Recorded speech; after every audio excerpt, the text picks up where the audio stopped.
अब हम बात करेंगे अध्याय 18 में। इसमें अष्टावक्र द्वारा जीवन मुक्त की संसार में स्थिति का वर्णन किया गया है।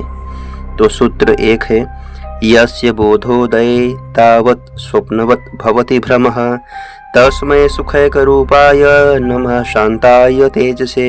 इसका भावार्थ है, जिसके ज्ञान के उदय होने पर समस्त भ्रम स्वप्न की तरह समाप्त हो जाता है, उस एकमात्र सुख रूप शांत तथा तेजो भव रूप के लिए नमस्कार है। इसका व्याख्या है, इस प्रकरण में आत्मज्ञान शतक के नाम से विख्यात है।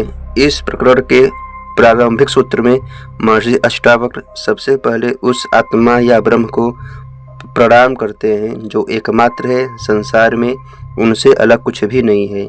वह आनंद स्वरूप है, शांत है तथा तेजोभव रूप है। भ्रम और अज्ञान के कारण जीव स्वयं को आत्मा से अलग समझता है, लेकिन जब उसके ज्ञान का उदय होता है तब उसे आत्मज्ञान हो जाता है। जब वह आत्मा का साक्षात्कार कर लेता है तब उसका यह भ्रम समाप्त हो जाता है कि मैं उस आत्मा से भिन्न जीव मात्र हूँ। यह अज्ञान ही उसका बंधन है, यही उसका जगत है जो ज्ञान की प्राप्ति के बाद मिट जाता है। वह माया की भांति स्वप्न के समान मिथ्या, क्षणभंगुर, असत्य और अनित्य ज्ञान होने लगता है। यह सब कुछ सिर्फ दृष्टि परिवर्तन से होता है। ज्ञानी और अज्ञानी की दृष्टि में अंतर होता है। अज्ञानी को आत्मानुभूति न होने के कारण वह जगत को ही सत्य, नित्य तथा शाश्वत समझता है और सांसारिक विषय भोगों में ही परम सुख की अनुभूति करता है। उसे आत्मा, परमात्मा, ब्रह्म, ईश्वर इत्यादि भ्रांतिपूर्ण प्रतीत होने लगते हैं। माया दिखाई देते हैं, वह कहता है कि जो दिखाई नहीं देता है वह सत्य कैसे हो सकता है। यह पंडित, पुजारी, मुल्ला, मौलवियों, धर्मगुरुओं की दुकानदारी मात्र है। ये दृश्य को असत्य माया कहकर अदृश्य को प्रतिष्ठित करने का षड्यंत्र रच रहे होते हैं, जिससे अंधविश्वास और अज्ञान बढ़ता है। दोनों की अपनी अपनी दृष्टि, अपने अपने तर्क होते हैं।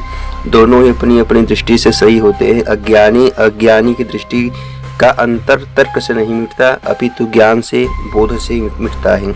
बोध होने पर ही अज्ञान रूपी अंधकार मिटता है। जिस प्रकार सूर्य के उदित होने पर संपूर्ण अंधकार विलीन हो जाता है, क्योंकि जो अंधकार को सीधा हटाने का प्रयास करता है यह उसका पागलपन कहलाता है।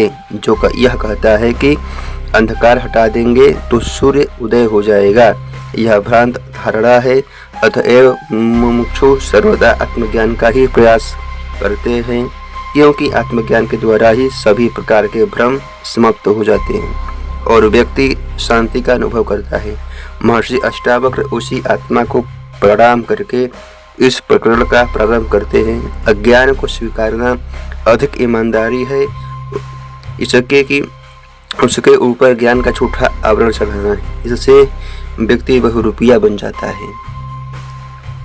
सूत्र 2 है, अर्जयित्वा अखिलान् अर्थान् भोगान् आपनोति पुष्कलान् न हि सर्वपरित्यागम् अंतरः सुखी भवेत्।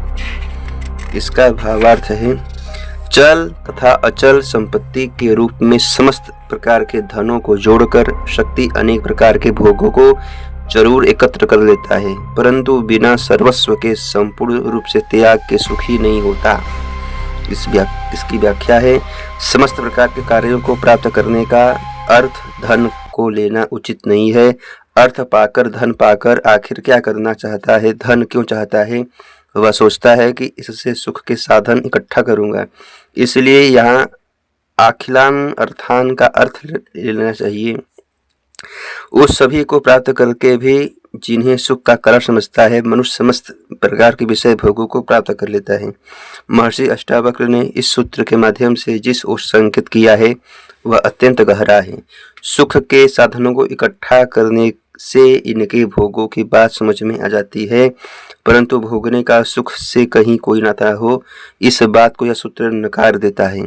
वह तो इसके बिल्कुल विपरीत कहता है कि इन सब का परित्याग करके ही सुखी हुआ जा सकता है। त्याग के बिना सुख की उपलब्धि का अन्य कोई उपाय नहीं है। संसारी का यह मानना होता है कि एकत्रित करो अधिकाधिक भोगों को, यही सुख है। जबकि अष्टावक्र कहते हैं ऐसा सोचना गलत है। प्रत्यक्ष और अनुभव से भी यह बात सिद्ध होती है। जिसने खूब एकत्रित किया, खूब उपभोग किया, लगा कि अब इसके आगे न इकट्ठा किया जा सकता है और न ही उपभोग किया जा सकता है, वह भी सुखी नहीं है। देवराज इंद्र को किस चीज की कमी है? भोग के नाम पर सब कुछ तो है उनके पास, फिर भी दुखी हैं। यह सूत्र सुख तथा त्याग के सीधे संबंध को सम्मुख रखता है। त्याग के बिना सुख नहीं है, त्याग में ही सुख है। इस सूत्र 3 है। कर्तव्य दुख मार्तंड ज्वाला दग्ध अंतः आत्मनः कुतः प्रशम पीयूष धारा सारम ऋते सुखम। विहित तथा निषिद्ध कामों के ताप से जिसका अंतःकरण पूर्ण रूप से जल चुका है, ऐसे मनुष्य के सुख हेतु उसके अतिरिक्त सुखी होने का कोई दूसरा मार्ग नहीं है। उसके अंतःकरण पर शांति रूपी अमृत धारा की वर्षा हो। इसकी व्याख्या है, ज्ञान की बातें अज्ञानी ही की समझ से परे होती हैं, क्योंकि अज्ञानी का मन हमेशा अपेक्षा, आकांक्षा, वासना, स्वार्थ आदि से परिपूर्ण रहता है। विष में अमृत मिला देने से वह अमृत भी विष बन जाता है। इसलिए अज्ञानी जब तक संकीर्णताओं के घेरे से ऊपर नहीं उठता, वह ज्ञान को नहीं समझ पाता है। इसलिए एक ही बात की अलग अलग व्याख्याएं प्राप्त होती हैं। इस सूत्र में महर्षि अष्टावक्र कहते हैं कि कर्तव्य से दुख उत्पन्न होता है और उस दुख रूपी सूर्य के ताप से अंतर्मन जलता है, दुखी होता है। इस दुख के निवारण का उपाय शांति रूपी अमृत की अजस वर्षा है, जिसके बिना व्यक्ति सुखी नहीं हो सकता है। यहाँ कर्तव्य का अर्थ कर्तापन से है। कर्तव्य के पालन हेतु कर्तापन का भाव जरूरी होता है। मैं करता हूँ तभी तो मेरा कुछ कर्तव्य होगा, बस इस मान लेने से मात्र से प्रकृति की प्रवाहित होने वाली सरल धारा को मानो रोक लगा रखा है, संपूर्ण जिम्मेदारी ले ली है। एकदम उसी प्रकार मान लिया अपने को जिस प्रकार बैलगाड़ी के नीचे चलने वाला कुत्ता यह समझता है कि यदि वह न हो तो बैलगाड़ी नहीं चल सकती। कुछ न करते हुए भी करने के बोझ से मरा जा रहा है। एक कहावत प्रचलित है कि ईश्वर ने गंजे को नाखून नहीं दिए, अन्यथा वह खुजला खुजला कर ही मर जाता। मनुष्य के बस की बात क्या होती है? यह अंधकार व्यर्थ में ही करता है कि मैं करने वाला हूँ।